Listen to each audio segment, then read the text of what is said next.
Price the Lord.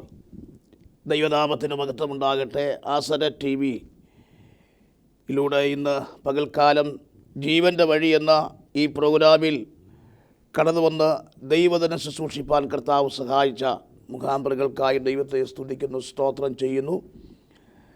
കർത്താവ് നമ്മളെല്ലാവരും ഒരുമിച്ച് സഹായിക്കുകയും അനുഗ്രഹിക്കുകയും ചെയ്യുമാറാകട്ടെ. അല്പസമയത്ത് വചനധ്യാനത്തിനു വേണ്ടി ഒരു വാക്യം ഇവിടെ വായിപ്പാൻ താല്പര്യപ്പെടുന്നു. ഞാൻ തന്നെ വായിക്കുന്നു. ഫിലിപ്പ് ലേഖനം 2-ാം അധ്യായം അതിൻ്റെ 12-ാമത് വാക്യം. അതുകൊണ്ട് പ്രിയമുള്ളവരെ, നിങ്ങളെല്ലായ്പ്പോഴും അനുസരിച്ചതുപോലെ ഞാൻ അടുക്കിത്തിരിക്കുമ്പോൾ മാത്രമല്ല, ഇന്ന് ദൂരത്തിരിക്കുമ്പോൾ ഏറ്റവും അധികമായി ഭയത്തോടും വിറയലോടും കൂടെ നിങ്ങളുടെ രക്ഷയ്ക്കായി പ്രവർത്തിപ്പിൻ. കർത്താവിൻ്റെ നാമം വാഴ്ത്തപ്പെടുമാറാകട്ടെ. അനുഗ്രഹിക്കപ്പെട്ട ഈ നല്ല വചനത്തിനായി ദൈവത്തെ സ്തുതിക്കുന്നു, സ്തോത്രം ചെയ്യുന്നു. ഒരു പ്രാവശ്യം നമ്മുടെ കണ്ണുകളെ മൂടാൻ പ്രാർത്ഥിക്കാം. ദൈവമായ കർത്താവേ, സ്വർഗ്ഗസ്ഥ പിതാവേ, അങ്ങയുടെ വചനത്തെ വായിക്കുവാൻ കൃപ ചെയ്തു. അവിടുത്തെ ശബ്ദം ഇന്ന് ഈ സമയം കേൾപ്പിക്കണമേ. കേൾവിക്കരായ അങ്ങയുടെ ജനത്തെ അനുഗ്രഹിക്കണം. വചനത്തിൻ്റെ വാതിൽ ദൈവം തുറക്കണം. യേശുവിൻ നാമത്തിൽ തന്നെ. Price the Lord. ദൈവനാമത്തിന് മഹത്വമുണ്ടാകട്ടെ. നമ്മൾ വായിച്ച ഈ വാക്യത്തിൻ്റെ ചില ആശയങ്ങൾ നിങ്ങളെ ഓർപ്പിച്ച് താല്പര്യപ്പെടുകയാണ്. നമ്മൾ വായിച്ച വാക്യം ഫിലിപ്പ് ലേഖനം 2-ാം അധ്യായം 12-ാം വാക്യമാണ്. അതുകൊണ്ട് പ്രിയമുള്ളവരെ, ഇവിടെ അതുകൊണ്ട് എന്ന ഈ വാക്യം നാം കേൾക്കുമ്പോൾ ഏതുകൊണ്ട് എന്ന ഒരു ആശയം അവിടെ ഒളിഞ്ഞു കിടക്കുക. ഏതുകൊണ്ട്, അതുകൊണ്ടെന്ന് പറയുമ്പോൾ ഏതുകൊണ്ട്, അതിന് 2-ാം അധ്യായം 4-ാം വാക്യം അതിൽ വായിക്കുമ്പോൾ അതിന് മറുപടി കർത്താവ് തരികയാണ്. ഞാൻ തന്നെ വായിക്കുന്നു. ഓരോരുത്തൻ സ്വന്തം ഗുണമല്ല, മറ്റുള്ളവരുടെ ഗുണം കൂടെ നോക്കണം. ക്രിസ്തുവേശുവിലുള്ള ഭാവം തന്നെ നിങ്ങൾ ഉണ്ടായിരിക്കുമാറാകട്ടെ. അവൻ ദൈവരൂപത്തിലിരിക്കവേ ദൈവത്തോടുള്ള സമത്വം മുറുകെ പിടിച്ചു കൊള്ളണം എന്ന് വിചാരിക്കാതെ അവൻ ദാസ രൂപമെടുത്ത് വേഷത്തിൽ മനുഷ്യനായി, മനുഷ്യ സാദൃശ്യത്തിലായി തന്നെത്താൻ ഒഴിച്ച് വേഷത്തിൽ മനുഷ്യനായി വിളങ്ങി, തന്നെത്താൻ ഒഴിച്ച് തന്നെത്താൻ താഴ്ത്തി മരണത്തോളം, ക്രൂശിലെ മരണത്തോളം അനുസരണമുള്ളവനായി തീർന്നു. അതുകൊണ്ട്, അടുത്ത ഭാഗം ശ്രദ്ധിക്കണം, അതുകൊണ്ട് ദൈവം അവനെ ഏറ്റവും ഉയർത്തി സകല നാമത്തിലും മേലായ നാമം നൽകി. അപ്പോൾ അതുകൊണ്ട് എന്ന വാക്കിൻ്റെ മറുപടിയാണ് നാം ഇപ്പോൾ വായിച്ചത്. ഏതുകൊണ്ട്? അവൻ ദൈവരൂപത്തിലിരിക്കവേ ദൈവത്തോടുള്ള സമത്വം മുറുകെ പിടിച്ച് കൊള്ളണമെന്ന് വിചാരിക്കാതെ അവൻ ദാസരൂപമെടുത്ത് വേഷത്തിൽ മനുഷ്യനായി വിളങ്ങി, തന്നെത്താൻ താഴ്ത്തി ക്രൂശിലെ മരണത്തോളം അനുസരണമുള്ളവനായി തീർന്നു. അപ്പോൾ ദൈവത്തിൻ്റെ ഏകജാതനായ പുത്രനായ ക്രിസ്തു പിതാവായ ദൈവത്തിൻ്റെ ഇഷ്ടം ചെയ്യുവാൻ ആഗ്രഹിച്ച സമയത്ത് പിതാവ് എന്ത് ആഗ്രഹിച്ചുവോ പുത്രനിൽ കൂടെ ചെയ്തെടുക്കുവാൻ പിതാവ് എന്ത് ആഗ്രഹിച്ചുവോ ആ പിതാവിൻ്റെ ഇഷ്ടം ചെയ്യുവാൻ ആമേൻ പുത്രൻ വിധേയപ്പെടുകയാണ്. ഹല്ലേലൂയ. അങ്ങനെ പിതാവിൻ്റെ ഇഷ്ടം ചെയ്ത പുത്രനെ ഏറ്റവും ഉയർത്തി. അതുകൊണ്ട് ദൈവം അവനെ ഏറ്റവും ഉയർത്തി. ഏതുകൊണ്ട് എന്ന വാക്കിൻ്റെ മറുപടിയാണ് ഇവിടെ കാണുന്നത്. ഇന്ന് പകൽക്കാലം ഞാൻ പറയട്ടെ, നാം ദൈവത്താൽ ഉയർത്തപ്പെടണമെങ്കിൽ പിതാവായ ദൈവം നമ്മളിൽ ആഗ്രഹിക്കുന്ന പലതുണ്ട്.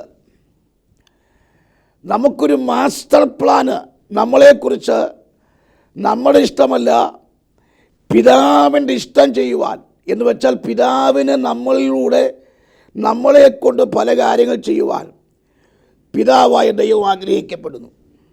ആ പിതാവിൻ്റെ ഇഷ്ടം ചെയ്യുവാൻ നമ്മളെക്കുറിച്ചുള്ള പിതാവിൻ്റെ, നമ്മുടെ അപ്പൻ്റെ പദ്ധതി, ആ മാസ്റ്റർ പ്ലാനിലേക്ക് നാം എപ്പോൾ എത്തിച്ചേരുന്നുവോ നമുക്ക് വേണ്ടി പിതാവായ ദൈവം എന്ത് ആഗ്രഹിക്കുന്നുവോ, എന്ത് ഉയർച്ച തരുവാൻ ആഗ്രഹിക്കുന്നുവോ അത് നാം പ്രാപിപ്പാനിടയായിത്തീരും. ദൈവനാമത്തിന് മഹത്വമുണ്ടാകട്ടെ. നാം യേശുവിനെ കണ്ടപ്പോൾ, യേശുവിനെ അറിഞ്ഞപ്പോൾ നമുക്കൊരു വാഗ്ദത്തം ദൈവം തന്നിരുന്നു. നീ ഉയർച്ച തന്നെ പ്രാപിക്കും, താഴ്ച ഭവിക്കത്തില്ലെന്ന. പക്ഷേ ഈ വാഗ്ദത്തം ഉണ്ടെങ്കിലും നാം അത് പ്രാപിപ്പാൻ കഴിയുന്നില്ല. ദൈവത്തിന് മഹത്വം ഉണ്ടാകട്ടെ. അങ്ങനെയെങ്കിൽ എന്തുകൊണ്ട് നാം ആഗ്രഹിക്കുന്ന നിലയിൽ ഉയരുവാൻ കഴിയുന്നില്ല? നമ്മളെല്ലാവർക്കും താല്പര്യമുണ്ട് ആത്മീയമായും ഭൗതികമായും ഉയർച്ച പ്രാപിപ്പാൻ, ഉയർത്തപ്പെടുവാൻ നാം എല്ലാവരും ആഗ്രഹിക്കുന്ന ഒന്നാണ്. അങ്ങനെയെങ്കിൽ ഇന്ന് എന്നെ കേൾക്കുന്ന പ്രിയമുള്ളവർ, ഈ ആസര ടി വിയിലൂടെ ജീവൻ്റെ മൊഴി എന്ന പ്രോഗ്രാമിലൂടെ ശ്രമിക്കുന്ന എൻ്റെ ശ്രോതാക്കളോട് ഞാൻ പറയുന്നു, നിങ്ങൾ ആഗ്രഹിക്കുന്ന ഉയർച്ചയിലേക്ക് നിങ്ങൾ ഇതുവരെ എത്തിപ്പറ്റിയില്ലെങ്കിൽ പരിശുദ്ധാത്മാവിന് മറുപടി തരുന്നു. നിങ്ങൾ അപ്പൻ്റെ ഇഷ്ടം ചെയ്യുവാൻ നിങ്ങൾ ഒരുക്കപ്പെട്ടാൽ, അങ്ങനെ ഇതുവരെ ഒരുക്കപ്പെട്ടില്ലെങ്കിൽ പരിശുദ്ധാത്മാവിൻ്റെ മുമ്പിൽ നിങ്ങൾ സമർപ്പിക്കണം. കർത്താവേ, അങ്ങയുടെ ഇഷ്ടം ചെയ്യുവാൻ, അങ്ങയുടെ പദ്ധതി പ്രകാരം ജീവിപ്പാൻ ഞാൻ എന്ന പകൽക്കാലം ആഗ്രഹിക്കുന്നു. അങ്ങെനിക്ക് വേണ്ടി, എൻ്റെ അപ്പൻ എനിക്ക് വേണ്ടി ഒരുക്കി വച്ചിരിക്കുന്ന ഉയർച്ചയിലേക്ക് ഞാൻ അവകാശിയായി തീരുവാൻ ഞാൻ പകൽക്കാലം ആഗ്രഹിക്കുക. നോക്കണം, ഇവിടെ പിതാവിൻ്റെ ഇഷ്ടം ചെയ്ത പുത്രനെക്കുറിച്ച് കാണുവാൻ കഴിയും. എന്താണ് ചെയ്തത്?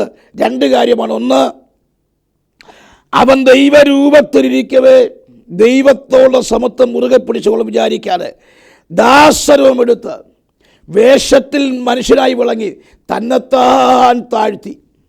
ഹല്ലേലൂയ. ഒന്ന്, യേശുക്രിസ്തു പിതാവിൻ്റെ ഇഷ്ടം ചെയ്യുവാൻ, പുത്രനായിരിക്കുന്ന ക്രിസ്തു പിതാവിൻ്റെ ഇഷ്ടം ചെയ്യുവാൻ ഒന്നാമത് ചെയ്ത കാര്യം അവൻ തന്നെത്താൻ താഴ്ത്തി. ഹല്ലേലൂയ. ദൈവമക്കളെ സംബന്ധിച്ചിടത്തോളം ഇല്ലാത്തൊരു കാര്യമാണ് താഴ്മ. ഹല്ലേലൂയ. അതുകൊണ്ട് ആമേൻ, കർത്താവ് ഇന്ന് പകൽക്കാലം ഓർപ്പിക്കുന്നു, തന്നെത്താൻ താഴ്ത്തുന്നവരെ ആമേൻ ദൈവം ഉയർത്തും. ഹല്ലേലൂയ. നമ്മളൊക്കെ ചിലരൊക്കെ പ്രാർത്ഥിക്കുമ്പോൾ പ്രാർത്ഥനയിൽ മാത്രമേ താഴ്മയുള്ളൂ. ഞാൻ പുഴുവാണ്, ഞാൻ കൃമിയാണ്, ഞാൻ പൊടിയാണ്, അതാണ് ഇതാണെന്നൊക്കെ ഞാൻ പറയുന്നു. അങ്ങനെ ആരെങ്കിലും പ്രാർത്ഥിക്കുമ്പോൾ താഴ്ത്തി സമർപ്പിച്ച് പ്രാർത്ഥിക്കുന്നവരാണെങ്കിൽ ഞാൻ ചോദിക്കട്ടെ, നിങ്ങൾ ഒരു ആരാധന നിങ്ങളുടെ സഭയിൽ ചെന്ന് ഒരു ആരാധന കഴിഞ്ഞ ശേഷം, പ്രാർത്ഥിച്ച ആശീർവാദം കഴിഞ്ഞ ശേഷം നിങ്ങളുടെ സഭാ പാസ്റ്റർ നിങ്ങളെ വിളിക്കുക, അലോ പുഴുവേ, അലോ കൃമിയെ, അലോ പൊടിയെ എന്ന് വിളിച്ചാൽ നമുക്ക് ഇഷ്ടപ്പെടുമോ? നമുക്ക് ആർക്കും ഇഷ്ടപ്പെടത്തില്ല. പക്ഷെ നമ്മൾ പ്രാർത്ഥനയിൽ താഴ്ത്തും. എന്താ? ഞാൻ പുഴുവാണ്, കൃമിയാണ്. ഏതെങ്കിലും അഭിഷിക്തന്മാർ നമ്മളെ വിളിച്ചാൽ, ആ പുഴുവേ എന്തുകൊണ്ട് വിശേഷം എന്ന് വിളിച്ചാൽ നമുക്കാർക്കും ഇഷ്ടപ്പെടത്തില്ല. അതുകൊണ്ട് ഞാൻ പറയുന്നു, പ്രാർത്ഥനയിൽ താഴ്ത്തിയാൽ പോരാ. വചനത്തിൻ്റെ വെളിപ്പാടനുസരിച്ച് നാം ജീവിതത്തിൽ സ്വന്തം ജീവിതത്തിൽ താഴ്മയുണ്ടാകുമെങ്കിൽ അവിടെയാണ് ദൈവം നമ്മളെ ഉയർത്തുവാൻ കഴിയുന്നത്. Price the Lord. ഹല്ലേലൂയ. അതുകൊണ്ട് പുത്രൻ ഉയർത്തപ്പെടുവാൻ കാരണം പിതാവായ ദൈവത്തിൻ്റെ സന്നിധിയിൽ അവൻ തന്നെത്താൻ താഴ്ത്തി. Price the Lord. ഹല്ലേലൂയ. യാക്കോബ് ലേഖനത്തിൽ നാം പഠിക്കുമ്പോൾ 4-ാം അധ്യായം 7-ാം വാക്യം വായിക്കുമ്പോൾ, ആമൻ, ആകയാൽ നിങ്ങൾ കർത്താവിൻ്റെ സന്നിധിയിൽ താഴുവിൻ, എന്നാൽ ദൈവം നിന്നെ ഉയർത്തും. നമുക്ക് ഏത് ഉയർച്ചയ്ക്ക് താല്പര്യമുണ്ടോ, ഏത് വാഗ്ദത്തം പ്രാപിപ്പാൻ ആഗ്രഹിക്കുന്നുവോ, ഒരു കണ്ടീഷൻ ദൈവം വെക്കും. എന്താണ് ഇവിടുത്തെ കണ്ടീഷൻ? ആകയാൽ നിങ്ങൾ ദൈവത്തിൻ്റെ മുമ്പിൽ, ആമൻ, പിതാവായ ദൈവത്തിൻ്റെ മുമ്പിൽ നിങ്ങൾ താഴുവിൻ, എന്നാൽ ആ കണ്ടീഷൻ നോക്കണേ, എന്നാൽ അവൻ നിങ്ങളെ ഉയർത്തും. Price the Lord. ഹല്ലേലൂയ. ഇന്ന് പകൽക്കാലം നിൻ്റെ വാഗ്ദത്തങ്ങൾ, നിൻ്റെ അവകാശങ്ങൾ നീ പ്രാപിച്ചെടുക്കണമെങ്കിൽ ഒരു കണ്ടീഷൻ വെക്കും. ആ കണ്ടീഷൻ നീ പാലിച്ചു കഴിഞ്ഞാൽ ദൈവത്തിൻ്റെ വാഗ്ദത്തങ്ങളെ നിനക്ക് വേണ്ടി ആണയിട്ട് ഉറപ്പിക്കുന്ന ഒരു ദൈവം സ്വർഗത്തിലുണ്ട്. ദൈവനാമത്തിന് മഹത്വമുണ്ടാകട്ടെ. ഇങ്ങനെ പല കണ്ടീഷൻ വെച്ച പല ഭാഗങ്ങൾ ബൈബിളിൽ നമുക്ക് കാണുവാൻ കഴിയും. ഞാൻ അവിടെയൊന്നും പോകുവാൻ താല്പര്യപ്പെടുന്നില്ല. Price the Lord. അതുകൊണ്ട് ഉയർച്ചയ്ക്ക് വേണ്ടി ആത്മീയമായും ഭൗതികമായും ഉയർച്ച പ്രാപിപ്പാൻ ആഗ്രഹിക്കുന്ന എന്നെ കേൾക്കുന്ന ജീവിതത്തോട് പരിശുദ്ധാൻ പറയുന്നു, നിങ്ങൾ ദൈവത്തിന് മുമ്പിൽ താഴുവീൻ. ആമേൻ, ഹല്ലേലൂയ. ബൈബിൾ പറയുന്നു, അവൻ ദരിദ്രനെ കുപ്പയിൽ നിന്നുയർത്തി പ്രഭുക്കന്മാരോട് ഇരുത്തുന്ന ദൈവമാണ്.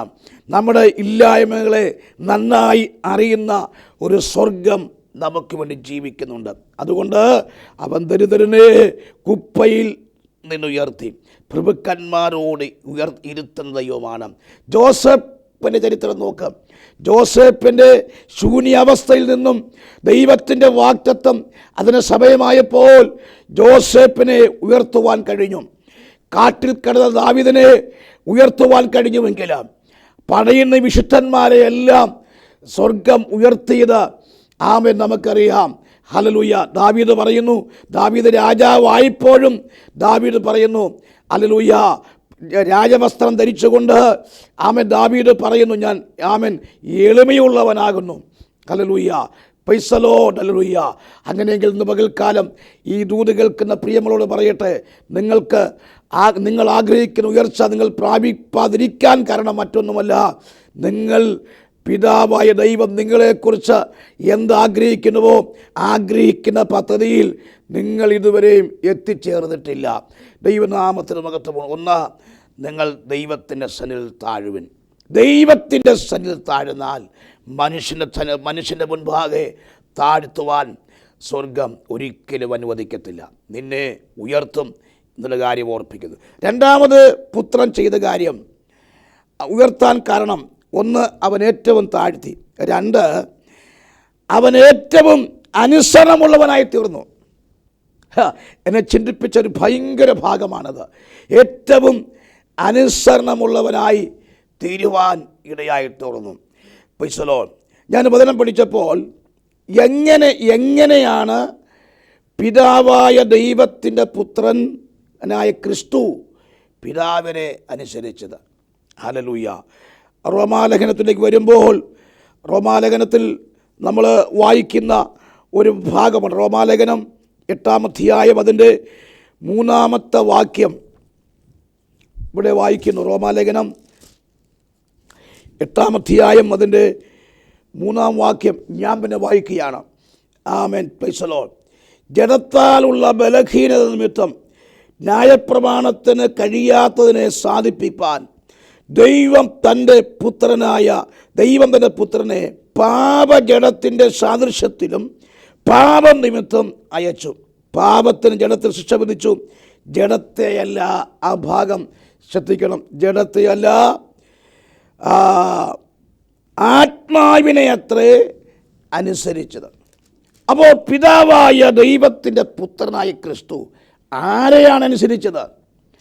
ഹല്ലേലൂയ. ആത്മാവിനെ, ജഡത്തെയല്ല.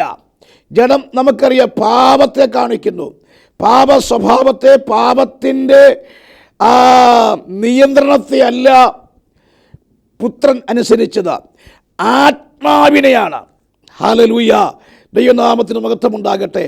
ആത്മാവിനെന്ന് പറയുമ്പോൾ വചനം പറയുന്നു, ആമൻ, ദൈവം ആത്മാവാകുന്നു. ആത്മാവായ ദൈവത്തെയാണ് പുത്രൻ അനുസരിച്ചത്. Praise the Lord. ഹല്ലേലൂയ. ദൈവനാമത്തിന് മഹത്വമുണ്ടാകട്ടെ. ഹല്ലേലൂയ. നമ്മൾ യേശുക്രിസ്തുവിനെ അറിയും മുന്നമേ ആമേൻ നമ്മുടെ ജഡത്തിൽ ഒത്തിരി പാപചിന്തകൾ, പാപത്തിൻ്റെ അംശങ്ങൾ അടങ്ങിയിരിക്കുന്നു. എന്നാൽ ബൈബിൾ പറയുന്നത് പോലെ ഒരുവൻ ക്രിസ്തുവിലായാൽ അവൻ പുതിയ സൃഷ്ടിയാണ്. പഴയത് കഴിഞ്ഞുപോയി. എന്താണ് പഴയത്? പഴയ ആമേൻ ജഡാഭിലാഷം, പഴയ ജഡീക ചിന്തകൾ. ഗലാത്യലേഖനത്തിൽ വായിക്കുന്നത് പോലെ ജഡത്തിൻ്റെ ചിന്തകൾ, ജഡത്തിൻ്റെ പ്രവൃത്തികൾ, ആമേൻ കോപം, ശാഠ്യം, ദ്വന്ദ്വമോഷം, ഇങ്ങനെ അടങ്ങിയിരിക്കുന്ന ആ പാപത്തിൻ്റെ സ്വഭാവങ്ങളെ വിട്ട് അതിനെ ഉരിഞ്ഞു കളഞ്ഞ ഹല്ലേലൂയ ക്രിസ്തുവിനോട് നാം ചേരുമ്പോൾ നമ്മുടെ പഴയ ജഡം, പഴയ പാപത്തിൻ്റെ അംശങ്ങൾ പൂർണ്ണമായി മാറ്റപ്പെടുകയാണ്. ക്രിസ്തുവിലായ, ഇൻ ക്രൈസ്റ്റ്, ക്രിസ്തുവിലായ ഒരു വ്യക്തി ആമേൻ എപ്പോഴും ആമേൻ ആത്മാവിനെ അനുസരിക്കുന്ന ഒരു വ്യക്തിത്വമാണ്. അതുകൊണ്ട് ആത്മാവിനെയാണ് അനുസരിച്ചത്, ജഡത്തെയല്ല, ആത്മാവിനെ അത്രേ അനുസരിച്ചത്. ഇന്ന് പകൽക്കാലം നിന്നെ നിയന്ത്രിക്കുന്നത്, നിന്നെ സൃഷ്ടിച്ച, നിനക്ക് ജീവൻ നൽകിയ തൻ്റെ ആത്മാവുണ്ട്, ആത്മാവായ ദൈവത്തെയാണ് നീ അനുസരിക്കേണ്ടത്. ഹല്ലേലൂയ. അല്ലാതെ ജഡത്തിൻ്റെ പ്രവർത്തികളെയല്ല, മാനുഷിക ചിന്തകളെയല്ല, മാനുഷിക റൂട്ടുകളെയല്ല. പിന്നെയോ ആത്മാവിനെ അനുസരിക്കുവാൻ ഈ പകൽക്കാലം ഒരുക്കപ്പെടുവാൻ ദൈവനാമത്തിൽ ഓർപ്പിക്കുന്നു. എങ്ങനെയാണ് പുത്രൻ പിതാവായ ദൈവത്തെ അനുസരിച്ചത്? ആ റോമാലേഖനത്തിൽ തന്നെ വായിക്കുമ്പോൾ 22-ാം വാക്യം വായിക്കുന്നു. എന്താണ്? ഞാൻ വായിക്കുന്നു, ആമേൻ, പ്രൈസലോ, സർവസൃഷ്ടി ഇന്നുവരെ ഒരുപോലെ ഞരങ്ങി ഈറ്റുനോപടിരിക്കുന്നു എന്ന് നാം അറിയുന്നുവല്ലോ. ആത്മാവെന്ന ആദ്യദാനം ലഭിച്ചവരായിരിക്കുന്ന നാമും നമ്മുടെ ശരീരത്തിൻ്റെ വീണ്ടെടുപ്പായ പുത്രത്വത്തിനെ കാത്തുകൊണ്ട് ഉള്ളിൽ ഞരങ്ങുന്നു. 24-ാം വാക്യം, പ്രത്യാശയിലല്ലോ നാം രക്ഷിക്കപ്പെട്ടിരിക്കുന്നത്. ഹല്ലേലൂയ. ദൈവനാമത്തിന് മഹത്വം ഉണ്ടാകണം. ആ 22-ാം വാക്യത്തിൽ വായിക്കുന്നത്, സർവസൃഷ്ടി ഇന്നുവരെ ഒരുപോലെ ഞരങ്ങി ഈറ്റിനോപടിരിക്കുന്നു. ഇവിടെ ഒരു പദം കാണുന്നു, ഞരക്കമെന്ന പദം. സർവസൃഷ്ടിയും ഈറ്റുനോവോടെ ഒരുങ്ങിയിരിക്കുന്നു ഒരു പുത്രത്വത്തിനെ കാത്തുകൊണ്ട്. നമുക്കറിയാം, ആദാം പാപം ചെയ്ത് കഴിഞ്ഞു. ദൈവത്തിൻ്റെ സാദൃശ്യത്തിലും അവൻ സ്വരൂപത്തിലും സൃഷ്ടിക്കപ്പെട്ടിരിക്കുന്ന ഈ മനുഷ്യൻ, ആദിമ മനുഷ്യനായിരിക്കുന്ന ആദാം, ദൈവത്തിൻ്റെ സാദൃശ്യമുണ്ടായിരുന്നു, ദൈവിക സ്വരൂപമുണ്ടായിരുന്നു. ആ ദൈവിക സാദൃശ്യമുള്ള, ദൈവിക സ്വരൂപമുള്ള ആദാമിൽ അവൻ പൈസലോ ദൈവത്തിൻ്റെ അതോറിറ്റി, ദൈവം അധികാരമേൽപ്പിച്ചു. ഇവൻ്റെ മുമ്പിൽ കടന്നുപോയ എല്ലാ മൃഗത്തെയും പേരിടുവാൻ ആദാമിന് അധികാരമുണ്ടായിരുന്നു. സകലത്തെ അടക്കി വാഴുവാൻ, രോഗമാകട്ടെ, ഏത് പൈശാചിക പ്രവൃത്തിയാകട്ടെ, അതിനെ അടക്കി വാഴുവാൻ അധികാരം കൊടുത്തിരുന്നു. എന്നെ കേൾക്കുന്ന പ്രിയമുള്ളവരെ, നിനക്ക് ദൈവത്തിന് സാദൃശ്യമുണ്ടെങ്കിൽ, ദൈവിക സ്വരൂപം നിന്നുണ്ടെങ്കിൽ, ഞാൻ പറയുന്നു, നീ ദൈവത്തിൻ്റെ അതോറിറ്റിക്കകത്ത് ഒതുങ്ങിയിരിക്കുക.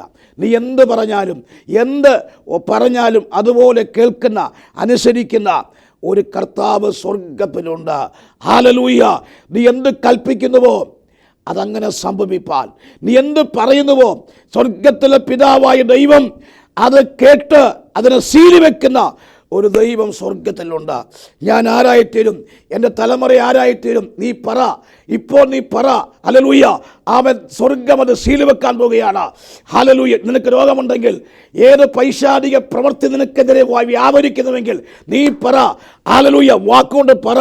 രോഗം മാറട്ടെ, ക്യാൻസർ മാറട്ടെ, ട്യൂമർ മാറട്ടെ, പ്രതിസന്ധി വഴി മാറട്ടെ, യേശുവിൻ നാമത്തിൽ. അങ്ങനെ കൽപ്പിക്കുമ്പോൾ ദൈവിക സ്വരൂപമുള്ള, സാദൃശ്യമുള്ള നിന്റെ മേൽ അധികാരം വെളിപ്പെടും. നീ എന്ത് കൽപ്പിച്ചാലും അങ്ങനെ തന്നെ സംഭവിക്കും. കർത്താവിന് മഹത്വമുണ്ടാകട്ടെ. അതുകൊണ്ട് ആദാം പാപം ചെയ്ത് കഴിഞ്ഞപ്പോൾ അവനെ തള്ളിക്കളഞ്ഞു. അവനെ ഒരു തോട്ടത്തിൽ നിന്ന് പുറത്താക്കി. അവൻ ഒരു അഗാധ കുഴിയിൽ കിടക്കുക. അവിടെ കിടന്ന് വിളിക്കുന്നു. വെറുതെ വിളിക്കുന്നില്ല, ഞരങ്ങി വിളിക്കുക. ഞരക്കം. എന്താണ് ഞരക്കം? പിതാവായ ദൈവത്തോട് പറയുന്നു, ഞാൻ പാപം ചെയ്തു പോയി, എനിക്കൊരു മാനസാന്തരം ആവശ്യമാണ്, എനിക്കൊരു പുത്രത്വം പ്രാപിപ്പാൻ ആഗ്രഹിക്കുന്നുവെന്ന് വെറുതെ വിളിക്കുകയല്ല, ഞരങ്ങി വിളിക്കുന്നു. ഭൂമിയിൽ കിടന്ന് ഞരങ്ങി വിളിക്കുന്ന, കാരണം വിളിക്കാൻ കാര്യമുണ്ട്. പാപത്തിന് ശമ്പളം മരണമാണ്. ഈ നിയമം വെച്ച് ഇപ്പോൾ ആദാം മരിച്ചുപോയി എന്ന് പറയുമ്പോൾ അവൻ്റെ ബോഡിയല്ല, ആത്മാവാണ് മരിച്ചത്. ആത്മാവ് ഡെത്തായിപ്പോയി. Price hallelujah. അങ്ങനെ ഈ ആദാം അവൻ നിരങ്ങി വിളിക്കുന്നു. ഈ വിളി കേൾക്കുന്ന ദൈവം സ്വർഗത്തിലിരിക്കുക. ആമേൻ. 102-ാം സങ്കീർത്തനം അതിൻ്റെ പ്രൈസ് ഹല്ലേലൂയ 20-ാം വാക്യം നാം വായിക്കുമ്പോൾ അവിടെ ഇങ്ങനെ കാണുന്നുണ്ട്. 102-ാം സങ്കീർത്തനം അതിൻ്റെ 20-ാം വാക്യം ഞാൻ തന്നെ വായിക്കുന്നു, ശ്രദ്ധിക്കുക. Price the Lord. ഹല്ലേലൂയ. 102 സങ്കീർത്തനത്തിൽ വാക്യമുണ്ട്, 20 വാക്യം. എന്താണ് ആ വാക്യം? ഇങ്ങനെ വായിക്കുന്നു: സിയോനിൽ യഹോവയുടെ നാമത്തെയും യെരൂശലേമിന്റെ അവൻ്റെ സ്തുതിയും പ്രസ്താവിക്കേണ്ടതിന് ബദ്ധന്മാരുടെ ഞരക്കം കേൾപ്പാനും മരണത്തിൽ നിന്ന് നിയമിക്കപ്പെടാൻ വിടുവിപ്പാൻ യഹോവ തൻ്റെ വിശുദ്ധമായ ഉയരത്തിൽ നിന്ന് നോക്കി സ്വർഗത്തിൽ നിന്ന് ഭൂമിയെ തൃക്കൺ പാർക്കുന്നു. ഭൂമിയിൽ കിടന്ന് വിളിക്കുന്ന, ഞരകി വിളിക്കുന്ന, മരണത്തിന് വേണ്ടി വിധിക്കപ്പെട്ട് കിടക്കുന്ന ഈ മനുഷ്യനെ, മനുഷ്യൻ്റെ അവസ്ഥയ്ക്ക് മാറ്റമുണ്ടാകുവാൻ ഞരങ്ങി വിളിക്കുന്ന ഞരക്കുമെന്ന് പറഞ്ഞാൽ വിളിച്ച് തൊണ്ടയുടെ സ്വരമെല്ലാം പറ്റി അവസാനം കേൾക്കുന്ന ഒരു സ്വരമുണ്ട്, അതാണ് ഞരക്കം. അങ്ങനെ മരണത്തിന് വേണ്ടി നിയമിക്കപ്പെട്ട് കിടക്കുന്ന, പാപത്തിന് ശമ്പളം മരണമത്രേ, ഈ നിയമപ്രകാരം നിയമിക്കപ്പെട്ട് കിടക്കുന്ന, മരണത്തിന് വേണ്ടി വിധിക്കപ്പെട്ട് കിടക്കുന്ന മനുഷ്യൻ ഞരങ്ങി വിളിക്കുമ്പോൾ ആ ഞരക്കം സ്വർഗത്തിലിരിക്കുന്ന ദൈവം അത് കേൾക്കുക മാത്രമല്ല, അത് ഭൂമിയിലേക്ക് തൃക്കൺ പാർക്കുന്നു. എന്നെ കേൾക്കുന്ന പ്രിയമുള്ളവരെ, നിന്റെ ഞരക്കം ഒരുപക്ഷെ നീ വിളിക്കുമ്പോൾ ഒരുപക്ഷെ അത് കേൾക്കുവാൻ ആരുമില്ലെങ്കിലും ഒരു ഹാഹാന്റെ നിലവിളി കേട്ടൊരു ദൈവം ഈ പകൽക്കാലം നിനക്ക് വേണ്ടി ഇറങ്ങി വരാൻ പോവുകയാണ്. മരണത്തിന് വേണ്ടി നിയമിക്കപ്പെട്ട് കിടക്കുന്ന ഈ മനുഷ്യനെ ഞരക്കം നിലവിളി കേൾക്കുവാൻ സ്വർഗം കേട്ടത് മാത്രമല്ല, അതിനെ തൃക്കൺ പാർക്കുവാൻ കഴിഞ്ഞുവെങ്കിൽ ആ നിലവിളിക്കുന്ന, ഞരകി വിളിക്കുന്ന മനുഷ്യനെ വിടുവിക്കപ്പെടുവാൻ, മരണഭാഷങ്ങളെ അഴിക്കുവാൻ വേണ്ടി സ്വർഗം ഇറങ്ങി വരുവാൻ കഴിഞ്ഞു. അങ്ങനെ ആ പിതാവായ ദൈവം താഴേക്ക് നോക്കുന്നു, ആ ഞരക്കം കേട്ട് താഴേക്ക് നോക്കുന്നു. ഈ സമയം പുത്രൻ്റെ ഇരിപ്പിട സ്ഥാനം പിതാവായ ദൈവത്തിൻ്റെ മടിക്കകത്താണ്. ഈ പിതാവായ ദൈവം താഴേക്ക് നോക്കുമ്പോൾ മടിയിലിരിക്കുന്ന പുത്രന് ഒന്നും പിടികിട്ടിയില്ല. എൻ്റെ ഭാവന പറയുകയാണ്, ഈ പുത്രൻ ചോദിച്ചു കാണും, എൻ്റെ പപ്പ, ഡാഡി എന്തുകൊണ്ടാണ് ഇങ്ങനെ കൂടെ താഴേക്ക് നോക്കുന്നത്? പുത്രനെ പിടികിട്ടിയില്ല. Price the Lord. അവസാനം പിടികിട്ടിയത് എങ്ങനെയാണെന്നറിയാമോ? ഒരു വാക്യം അവൻ്റെ ഹൃദയത്തിലേക്ക്, അവൻ്റെ കാതിൽ തുളച്ചു കയറി. എന്താണ് ആ വാക്യം? അനന്തരം ഞാൻ ആരെ അയക്കേണ്ടു? ആർ നമുക്ക് വേണ്ടി പോകും? ഈ വാക്യം കേട്ടപ്പോൾ പുത്രനായിരിക്കുന്ന ക്രിസ്തുവിന് മനസ്സിലായി, ഇത് എന്നെപ്പറ്റി പറഞ്ഞതാ, എന്നെക്കുറിച്ച് പറഞ്ഞതാ. പെട്ടെന്ന് മടിക്കാതിരിക്കുന്ന പുത്രൻ ചാടിയിറങ്ങി. ഹല്ലേലൂയ. ആമേൻ. ചാടിയിറങ്ങി, ഞാൻ പോകാം. അങ്ങനെ ആണ്. ആമേൻ. അവൻ ദൈവരൂപത്തിലിരിക്കവേ ദൈവത്തോടുള്ള സമത്വം മുറുകെ പിടിച്ച് കൊള്ളണമെന്ന് വിചാരിക്കാതെ ദാസരൂപമെടുത്ത് വേഷത്തിൽ മനുഷ്യനായി ഭൂമിയിൽ വിളങ്ങി. അങ്ങനെയാണ് ഈ ഭൂമിയിൽ തൻ്റെ പുത്രൻ നമ്മുടെ പാപങ്ങൾക്ക് വേണ്ടി മരിക്കുവാൻ, പാപത്തിൻ്റെ പരിഹാരാർത്ഥം മരിക്കപ്പെടുവാൻ തൻ്റെ പുത്രൻ ഈ ഭൂമിയിലേക്ക് കടന്നു വന്നത്. അതുകൊണ്ട് അങ്ങനെയാണ് പുത്രൻ പിതാവിനെ അനുസരിച്ചത്. ഈ അനുസരണം എവിടെ പൂർണ്ണമായി ഈ മെസ്സേജ് കേൾക്കുന്ന വ്യക്തിത്വങ്ങളെ ഈ ദൂരം നിങ്ങൾ ശ്രമിക്കണം. എവിടെ പൂർണ്ണമായി അനുസരണം? എവിടെ പൂർണ്ണമായി? ഹല്ലേലൂയ. കാൽവരി ക്രൂശിൽ എല്ലാ വാഴ്ചകളെയും എല്ലാ അധികാരങ്ങളെയും ആയുധവർക്കം വെപ്പിച്ച് ക്രൂശിൽ ജയോത്സവം കൊണ്ടാടിയെന്ന് നമുക്ക് കാണാൻ കഴിയും. ജയോത്സവം കൊണ്ടാടിയത് മാത്രമല്ല, പരസ്യമായി അവനെ കാഴ്ചയാക്കി. Price the Lord. ദൈവനാമത്തിന് മഹത്വമുണ്ടാകട്ടെ. ഇന്ന് പകൽക്കാലം ക്രൂശിലാണ് ക്രിസ്തുവിൻ്റെ അനുസരണം പൂർണ്ണമായത്. ആമേൻ. Praise the Lord. അതുകൊണ്ട് എല്ലാ വാഴ്ചകളെയും എല്ലാ അധികാരങ്ങളെയും ആയുധമർക്കം വർപ്പിച്ച് ക്രൂശിൽ തറച്ചു വന്ന പിശാചിനെ കർത്താവ് ജയിച്ചു. ഹല്ലേലൂയ. ആമേൻ. നമുക്ക് വിരോധവും പ്രതികൂലമായ കയ്യെഴുത്തിനെ കർത്താവ് ക്രൂശിൽ മായ്ച്ചു കളഞ്ഞു. ഇന്ന് പകൽക്കാലം നിനക്ക് വിരുദ്ധമായി, നിൻ്റെ തലമുറയ്ക്ക് വിരുദ്ധമായി, നിൻ്റെ ബിസിനസ്സിന് വിരുദ്ധമായി, നിൻ്റെ വാക്തത്വങ്ങൾക്ക് വിരുദ്ധമായി വ്യാപരിക്കുന്ന ഏതെങ്കിലും കയ്യെഴുത്തിരകൾ എന്ന് വെച്ചാൽ ഓലക്കീറിലോ തകട്ടുകൂടിലോ നിന്നെ തകർത്ത് കളയുവാൻ പിശാച് എഴുതി വെച്ച രേഖകളെ ക്രൂശിൽ വെച്ച് കർത്താവ് മായിച്ചുവെങ്കിൽ ഇന്നത് സംഭവിക്കാൻ പോകുന്നു. എല്ലാ കണ്ണും ഒരു നിമിഷം അടയ്ക്കാൻ പ്രാർത്ഥിക്കാം. എന്നെ കേൾക്കുന്ന പ്രിയമുള്ളവരെ, ഞാൻ നിങ്ങൾക്ക് വേണ്ടി പ്രാർത്ഥിക്കാൻ പോകുകയാണ്.